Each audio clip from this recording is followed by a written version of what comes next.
I'd like to show you an interview that I've done with Dr. Charles King, who holds a PhD from Harvard and is a professor of marketing at the University of Illinois at Chicago, who actually teaches network marketing at the university.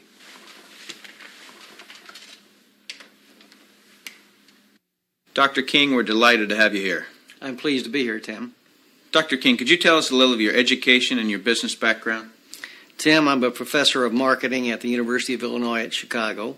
I got my bachelor's and master's degrees from the University of Texas in Austin, spent a tour of duty with the Exxon Corporation, and then returned to get my doctorate in business administration from Harvard University.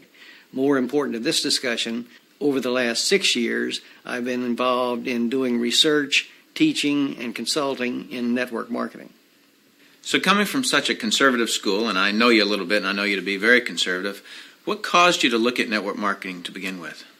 In 1990, we had a major economic recession in the United States. The Midwest and Chicago particularly were very badly hit. As a result, the interviewers stopped coming to campus. We were graduating hundreds of students a semester, and they weren't getting jobs. Our alumni were coming back to us, losing their jobs, looking for help, and we had nothing to offer them. Now, I started looking, because of my background in business consulting, at alternative career paths. I went out and I looked at starting your own business, at home-based businesses. I looked at franchising. I looked at direct selling. And in the direct selling arena, I backed into network marketing. Now, I was very cynical, skeptical. Tim, I was negative about network marketing. They don't teach network marketing at the Harvard Business School, and I didn't know much about it. The end result was one of my students who was on the team asked me, "Why are you so negative about network marketing?" I looked at that young man and I said, "Son, I know enough to know I don't want to know any more." That student looked at me and he said, "Professor, if I gave you that answer to that question with no more information than you have, you would give me an F." I turned to him and I said, "Son, you're absolutely right. I have no basis for that conclusion. You just made an A." As a result, we went to the library, we went to meetings, and for the next 6 months, we did due diligence on the network marketing industry. I visited the top companies. I talked to network marketing leaders. I became an evangelist. In 1990-91, we started teaching network marketing in the marketing curriculum at the university. Wow. Was there any resistance from the dean of the school or the alumni? As it turned out, our dean at the time was a very entrepreneurial operator. He was looking for outreach programs that we could initiate. I had done my due diligence. We were getting good reviews in terms of student responses. So the dean said, "Maintain your professional profile and let's move forward with network marketing." What is your view of the industry of network marketing now, and where do you see it going in the future? Tim, the industry is coming of age. Today, we have computer and management information systems, which makes it possible for a network marketing company to organize a sales force so effectively that we can make a sale in Korea in Korean won, instantaneously convert that Korean won sale into U.S. dollar sale, post that to a distributor's commission account in the United States, and pay that distributor in a week.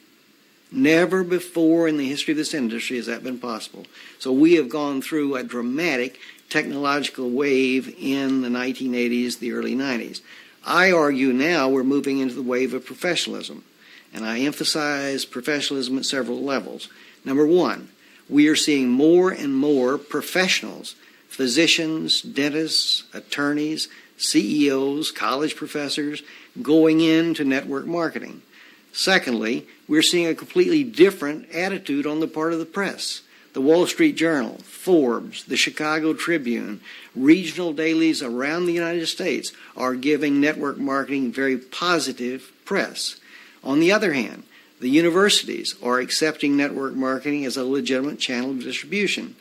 The University of Illinois Chicago has offered the first certificate seminar in network marketing in the history of the industry.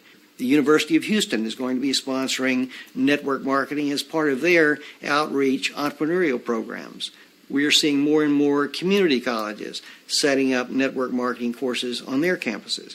So I see this industry growing dramatically over the next 10 years. It's currently a $20 billion industry in the United States. We have 7 to 10 million distributors in operation. We're expanding globally into Asia, into South America, into Europe. The industry is growing at about 10 to 12% a year in contrast to 3 or 4% for traditional retail sales. So in my view, the industry is absolutely coming of age. Suppose you run across the super skeptic. What advice do you have for them? Tim, I would recommend they do precisely what I did. I was a super skeptic. I did my due diligence, I investigated the industry, and I drew my own conclusions.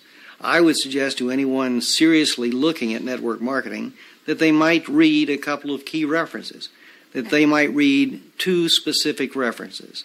First, I would recommend that they read Wave 3 by Richard Poe. Richard Poe puts the industry in perspective in a very readable, enjoyable way. The second book I would suggest the skeptic read is one published in 1998 by Mark and Renee Reed Yarnell entitled Your First Year in Network Marketing.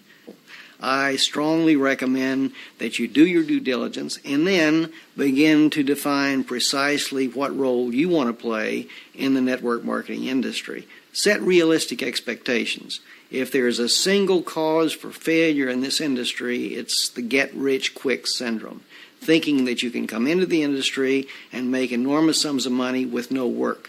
I argue, by contrast, that if you set realistic expectations, you develop a plan of action to guide your business development, you can be successful.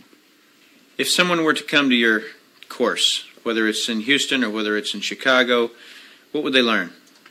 Tim, what we've tried to do in that program is apply the basic skills of entrepreneurial management specifically to managing a network marketing distributor organization. We start by developing a business plan for a network marketing distributor.